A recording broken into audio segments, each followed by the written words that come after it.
The Cthar battlecruiser hung in orbit like a predatory insect, its chitinous hull plates reflecting the pale light of Iridia, Prime's twin suns.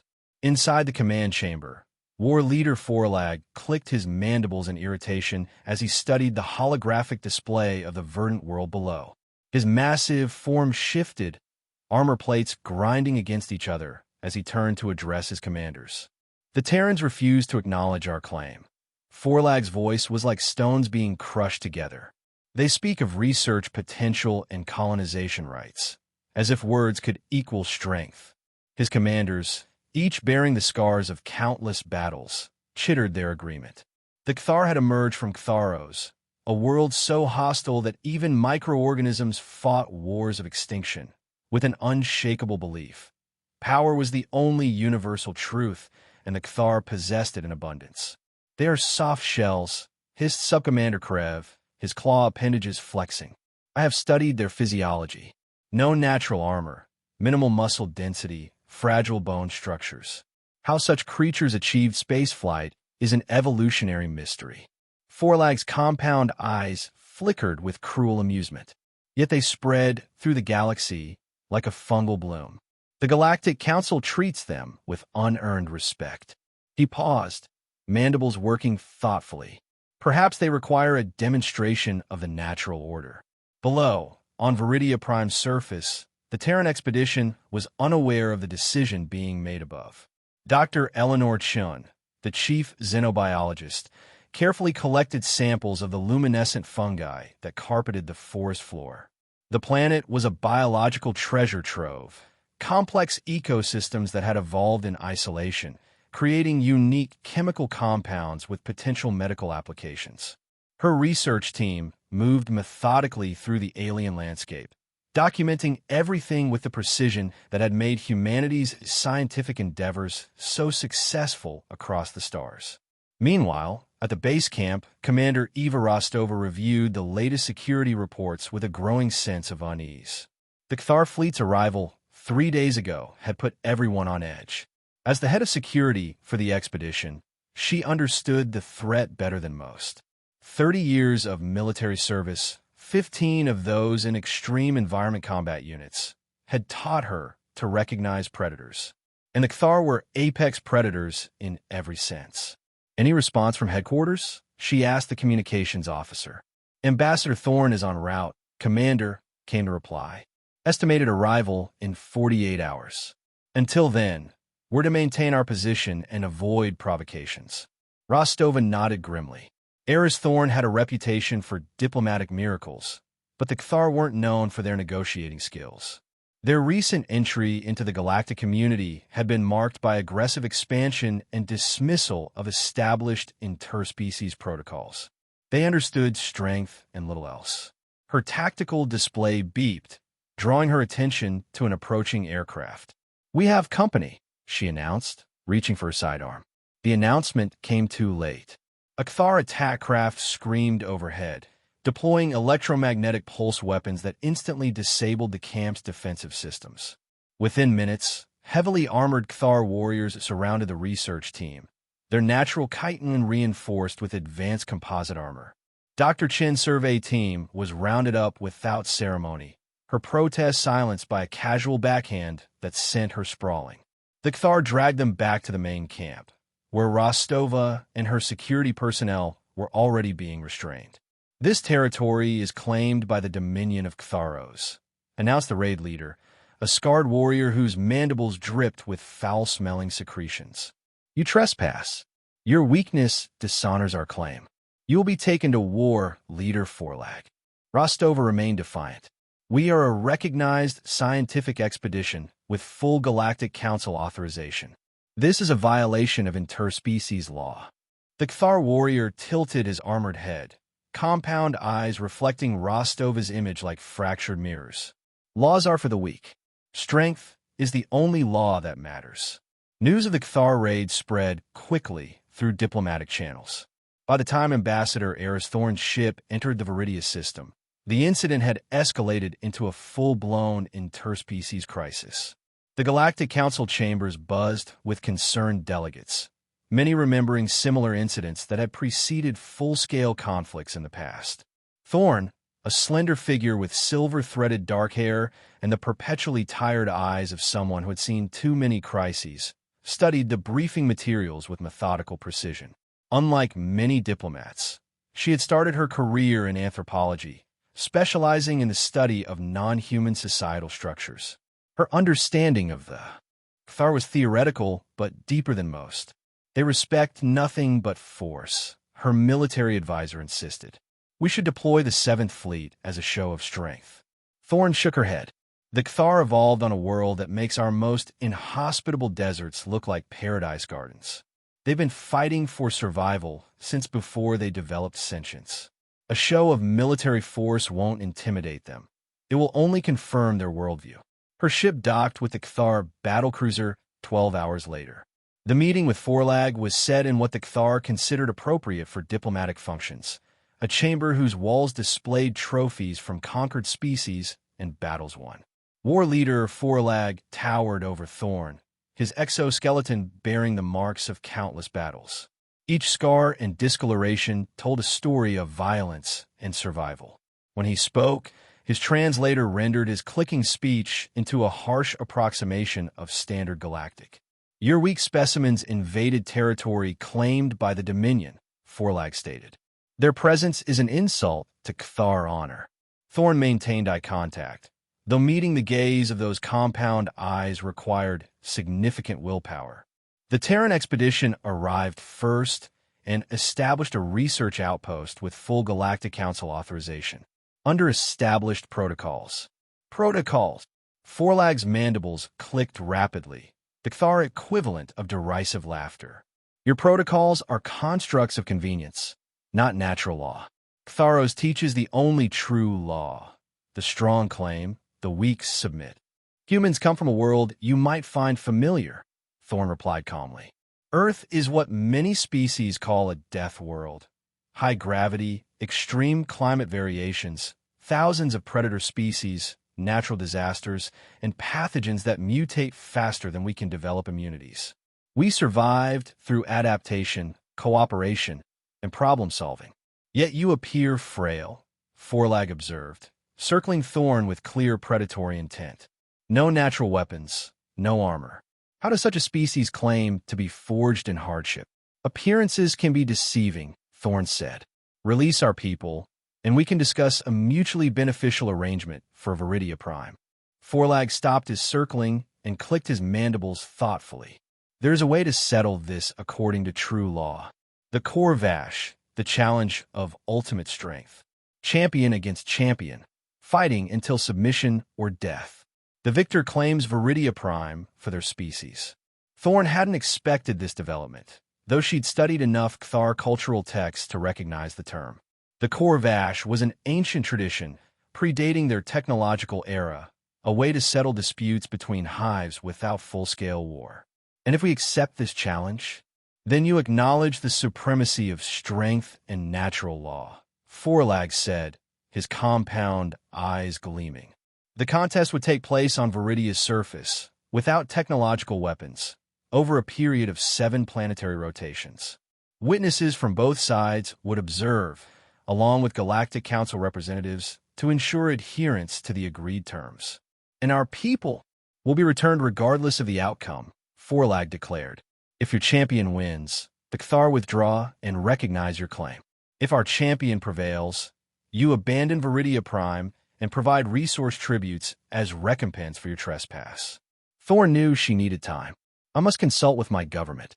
Forlag made a gesture that her translator interpreted as grudging assent. 3 cycles.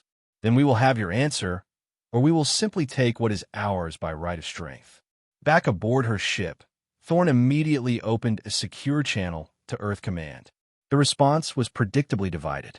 Military leaders advocated for fleet deployment, political advisors recommended appealing to the Galactic Council, and scientific directors emphasized the irreplaceable research opportunities on Viridia Prime.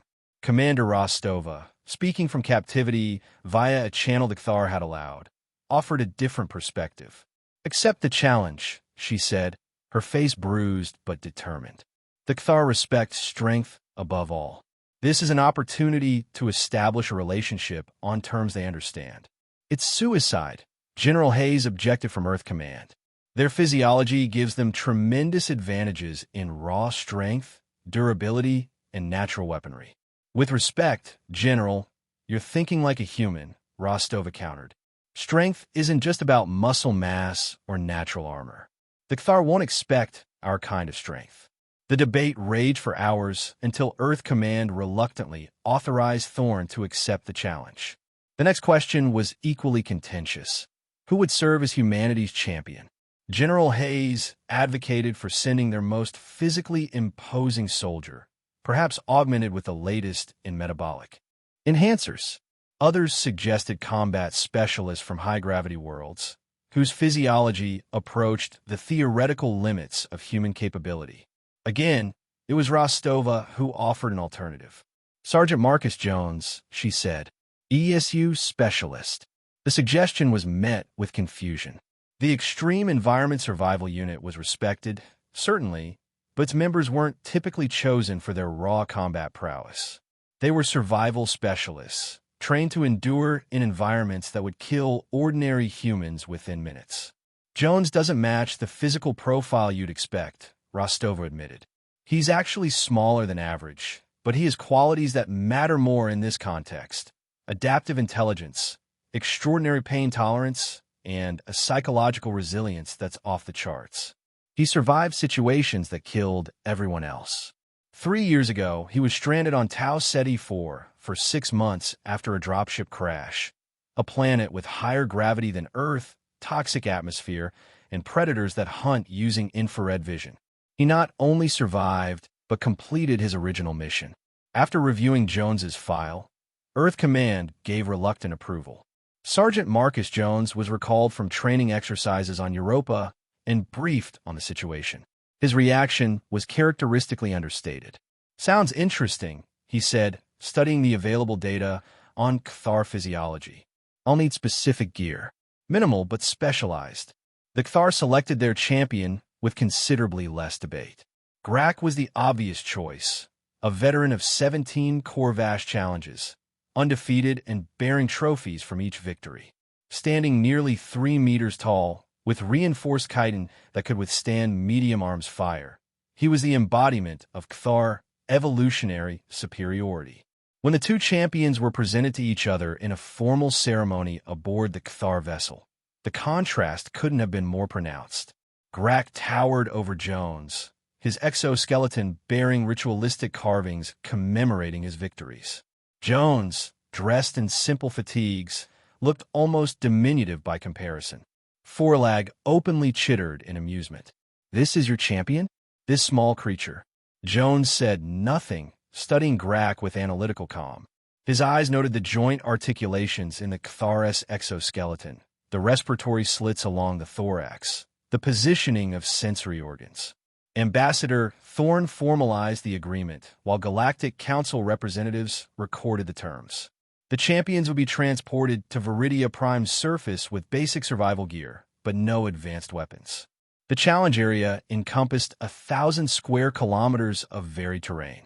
Victory would come through the opponent's surrender, incapacitation, or death. As they prepared to depart, Rostova approached Jones. "Any last requests?" Jones checked his minimal gear one final time. "Just one. If I win, I want a long shower and a real steak." Rostova managed a tight smile. "When you win. Not if." Jones nodded. "When." Viridia Prime's surface was a biological kaleidoscope. Dense forests of alien vegetation transitioning into fungal plains that glowed with bioluminescence at night. Mountain ranges carved by ancient glaciers created natural barriers, while wide river systems formed treacherous boundaries. The atmosphere was oxygen-rich, but contained trace elements that required humans to use filtration masks for extended exposure. The champions were deployed at opposite ends of the designated area, each with a beacon that would allow observers to track their general location. Detailed monitoring was prohibited by the agreement. The challenge would be conducted without interference. Grak began his hunt immediately, moving with surprising speed for his size. Cathar eyesight was optimized for detecting movement, and he scanned the terrain methodically, expecting to locate his prey quickly. The human scent would be distinctive in this environment. Alien biochemistry always left traces that Kthar's sensory organs could detect. Jones, meanwhile, implemented a strategy that bore no resemblance to what Grak expected. Instead of seeking cover or preparing defenses, he moved deeper into the densest part of the forest, deliberately brushing against aromatic plants to mask his scent. Then he began studying the environment itself, identifying predator species, toxic plants, areas of unstable ground, and natural formations that could serve multiple purposes. The first encounter came near dusk of the first day. Grak had tracked Jones's initial trail to a river crossing, where he detected recent disturbance in the silted bank. The Kthar warrior crossed the shallow ford, mandibles clicking in anticipation of a quick victory. He found Jones apparently gathering plants at the edge of a clearing, his back turned. Grak charged without hesitation, covering the distance in seconds. Just as his claws were about to seize the human, Jones dropped, flat to the ground. The Kthar's momentum carried him forward, into contact with a curtain of hanging vines that Jones had identified earlier as defensive symbiotes of the local ecosystem. The vines reacted instantly to the perceived threat, wrapping around Grak and delivering powerful electric shocks evolved to repel the planet's largest predators. The Kthar roared in pain and surprise, tearing free from the entanglement through brute strength. But Jones was already gone, disappearing into the gathering darkness. This pattern repeated through the second and third days. Jones never engaged directly, instead using the environment as a weapon. He lured Grak into patches of quicksand-like fungal colonies, triggered rock slides by removing key supporting stones, and once used a carefully placed snare to temporarily suspend the Kthar upside down from a massive tree branch. Each encounter left Grak increasingly injured and enraged. His exoskeleton, while incredibly durable, began showing stress fractures. The respiratory slits along his thorax had to work harder to process oxygen as fatigue set in. Most significantly, his psychological state deteriorated as the seemingly frail human continuously evaded capture while inflicting cumulative damage. On the observation vessels in orbit, the atmosphere shifted from Kthar confidence to uneasy uncertainty. Forlag watched the beacon data with growing concern, his mandibles working continuously in agitation. The human strategy made no sense by Kthar standards. Where was the honor in avoiding direct combat? Ambassador Thorne observed with quiet satisfaction. Jones is fighting exactly as I hoped he would, she told Commander Rostova, who had been released as part of the challenge agreement. He's not trying to beat a Kthar at being a Kthar. By the fourth day, Grak had developed a new approach. Rather than pursuing Jones directly, he began destroying the environment systematically, burning sections of forest, damming streams, and collapsing cave systems that might provide shelter. It was a scorched earth tactic designed to eliminate Jones's advantages. Jones adapted accordingly. He retreated to the mountain regions, where bare rock provided fewer opportunities for destruction.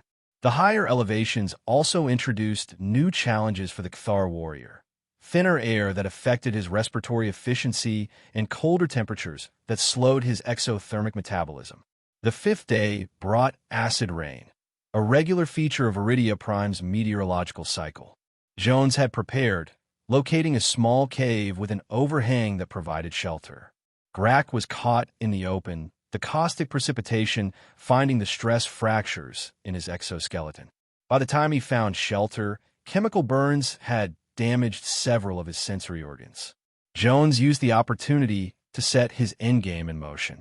While Grak recovered, the human worked methodically, preparing a series of environmental triggers in a box canyon that featured unstable geological formations. When complete, he deliberately left signs of his presence leading into the trap. On the morning of the sixth day, Grak detected these signs and followed them cautiously. His natural caution warred with his desperate need to end this humiliating contest. The human had proven more resourceful than any opponent he had faced, but the Kthar warriors still believed in his ultimate superiority. The canyon narrowed gradually, its walls rising higher with each step. Grak's compound eyes scanned for danger, his remaining functional sensory antennae testing the air. He detected the human's presence ahead, stronger than before, suggesting injury or fatigue. His mandibles clicked in anticipation. Jones waited at the canyon's end, seemingly cornered. He appeared exhausted, his survival suit torn and stained, one arm held at an awkward angle, suggesting injury. When he saw Grak, he attempted to scale the canyon wall, but slipped back down, landing awkwardly. Grak approached cautiously, but with renewed confidence. "Your cleverness ends here, human," he clicked through his translator. "You fought well, but nature's law is absolute." Jones looked up, his face streaked with grime and blood. "You're right about one thing," he said. "Nature's law is absolute." His hand moved to a crude lever fashioned from a branch, pulling it sharply. Above and behind Grak, a carefully balanced boulder shifted, triggering a cascade. Not a simple rock slide, but a calculated sequence of geological failures. Water diverted from a nearby stream had weakened key support structures overnight. The canyon walls began to collapse in sections, forcing Grak forward rather than allowing retreat. The Cathar warrior charged toward Jones, hoping to reach him before the trap fully sprung. Jones waited until the last possible moment before diving aside into a narrow crevice he had discovered and widened. Grak's claws scraped against stone as the human vanished from reach. The final phase of the trap activated as the ground beneath Grak gave way, dropping him into a pit filled with the viscous secretions of Viridia Prime's burrower colonies, a substance similar to quicksand but with adhesive properties. The more Grak struggled, the more firmly he became trapped. Jones emerged from his sheltering crevice as the dust settled. He approached the pit cautiously, maintaining a safe distance from Grak's still dangerous claws. The Cathar warrior was immobilized from the thorax down, his powerful limbs rendered useless by the biological adhesive. "Finish it," Grak demanded, mandibles clicking in angry resignation. "Take your victory, human." In the observation vessels, silence fell as all watched the culmination of the challenge. Forlag's compound eyes were fixed on the display, his posture rigid with tension. By Cathar tradition, Jones should deliver a killing blow, claiming dominance through the ultimate display of strength. Instead, Jones did something incomprehensible to the watching Cathar. He removed his filtration mask and emergency medical kit from his gear. With careful movements, he used a fallen branch to create a solid path across the adhesive to Grak's side. The Cathar warrior watched in confusion as Jones began applying emergency medical gel to the chemical burns on his exoskeleton. "What trickery is this?" Grak demanded, his translator rendering his clicks into staccato phrases. "Why do you not claim victory?" "The victory is already mine," Jones replied, continuing his ministrations. "You can't fight anymore. That's enough." He activated his emergency beacon, signaling the end of the challenge. "You fought according to your nature. I fought according to mine. The battle is over." In orbit, the Cathar observation chamber erupted in confused chittering. Forlag stood frozen, his translator struggling to process the conflicting ideological inputs. The Galactic Council representatives exchanged meaningful glances. They were witnessing something unprecedented in known interactions with the Cathar. Ambassador Thorne allowed herself a small smile. "This is humanity's true strength," she told the Council representatives. "Not our ability to kill, but our capacity to choose not to." On the planet's surface, Grak remained silent as recovery teams were dispatched. The Cathar warrior's compound eyes studied Jones with an intensity that transcended simple observation. When the human stood to signal the approaching retrieval craft, Grak made a sound that his translator did not process, a deep, resonant clicking that originated from specialized organs rarely used in modern Cathar society. With visible effort, he shifted his upper body downward in what appeared to be a painful motion, pressing his head carapace against the ground. The gesture was archaic, dating back to pre-technological Cathar history. the most profound acknowledgement of superior strength possible in their culture. Not submission to an equal, but recognition of something beyond current understanding. Kthar never bowed, except when faced with a force that redefined their concept of strength itself. The retrieval teams, Human and Kthar, witnessed this moment in stunned silence. It would be recorded in both species' archives as the turning point in their relationship. 3 days later, aboard the Galactic Council neutral station orbiting Viridia Prime, War Leader Forlag and Ambassador Thorn formalized a new agreement. The Kthar would withdraw their claim to Viridia Prime, acknowledging Terran authority over the planet. In exchange, research access would be granted to Kthar scientists interested in studying the planet's unique biology, a concept previously foreign to their resource extraction approach. Your champion has taught us something unexpected, Forlag told Thorn, his translator struggling to convey nuanced concepts. Kthar's strength is direct, obvious. Your strength is different, adaptable, patient. His mandibles worked thoughtfully. Perhaps there is wisdom in understanding this difference. Sergeant Marcus Jones recovered in the medical bay of the Terran vessel, already anxious to return to his unit. The significance of his actions hadn't fully registered with him. He had simply done what seemed logical given the circumstances. When Commander Rostova visited with news that he was being awarded the highest honors of both Earth Command and the Galactic Council, he seemed genuinely perplexed. "I just did my job," he said, wincing as the medical tech adjusted his healing unit. "Anyone from ESU would have done the same." "That's precisely the point," Rostova replied. "You showed the galaxy something they didn't understand about humans. We don't just survive on a death world. We transcend its lessons." Throughout the galaxy, the story of Viridia Prime spread rapidly, taking on almost mythological dimensions with each retelling. The image of a Kthar warrior, evolution's perfect killing machine, bowing to a small, physically unremarkable human resonated across species boundaries. For some, it reinforced fears about humanity's unpredictable nature. If humans could subdue the Kthar through means other than superior firepower, what other assumptions about interspecies dynamics might prove false? For others, particularly species that had evolved on less challenging worlds, it offered a new perspective on humanity's rapid expansion throughout the galaxy.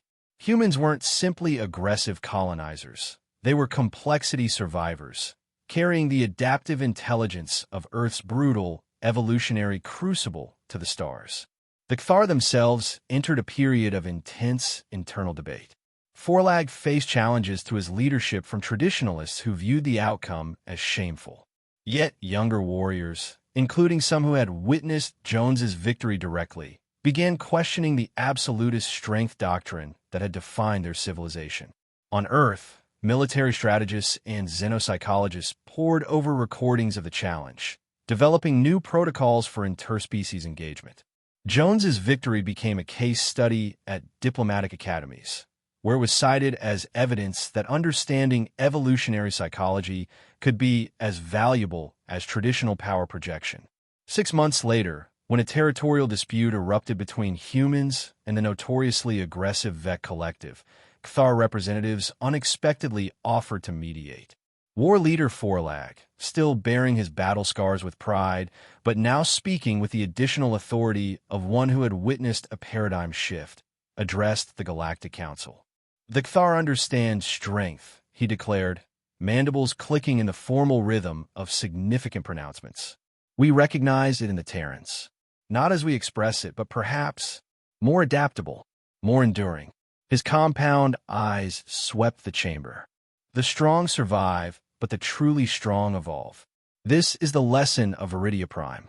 Ambassador Thorn, listening to the translation, exchanged glances with Sergeant Jones, who had reluctantly accepted a temporary diplomatic posting.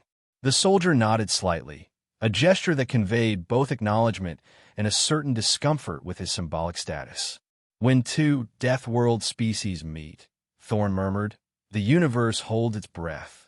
"And sometimes," Jones added quietly, "strength shows itself in unexpected ways." In the years that followed, Viridia Prime became more than a research outpost.